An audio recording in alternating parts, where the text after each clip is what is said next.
ও বা দুঃখ করে বলছেন, আপনারা আমাকে কথা দিয়েছিলেন আপনারা হরিভজন করবেন, আপনারা আমাকে কথা দিয়েছিলেন হরিভজন করবেন, কেন আমাকে এখন বঞ্চনা করছেন? আপনারা কেন বঞ্চনা করছেন?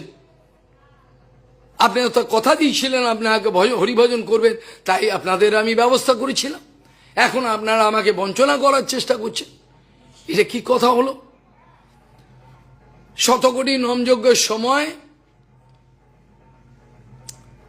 গৌরাঙ্গ মহাপ্রভু অর্থাৎ পঞ্চতত্ত্ব এবং গুরুবর্গ তাকে দর্শন দিলেন।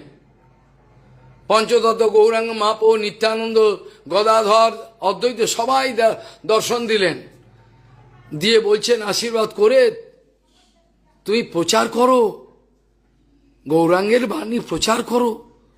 প্রচার করব আমি কি করে করব? আমি একটা ভিখিরি, আমার কোনো স্থান নেই, কিছু নাই, লোকে মারতে আসছে, আমার কোনো জায়গা নাই, আমার কিছু অর্থবল নাই, লোকবল নাই, আমি কি করে প্রচার করব?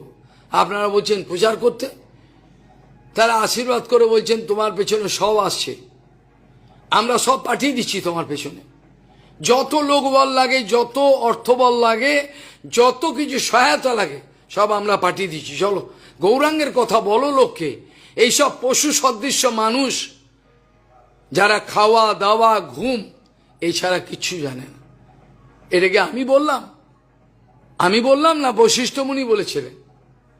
বশিষ্ঠ মুনি বলছেন মানুষগুলো কি চায়, মানুষগুলো কি চায়, কি জন্য জন্মালো, এই দুটো হাত পা কান নাক কি জন্য জন্মালো? পশুর মতো খাওয়ার ঘুমানোর জন্য? বশিষ্ঠ মুনি কি বললেন? আহার নিদ্রা ভয়ে মৈথুনঞ্চ সামান্য মেতৎ পশুবি নরানাম, হ্যাঁ, জ্ঞান বিশেষ অধিক নরানাম জ্ঞানে নহীনা পশুবি সমানা।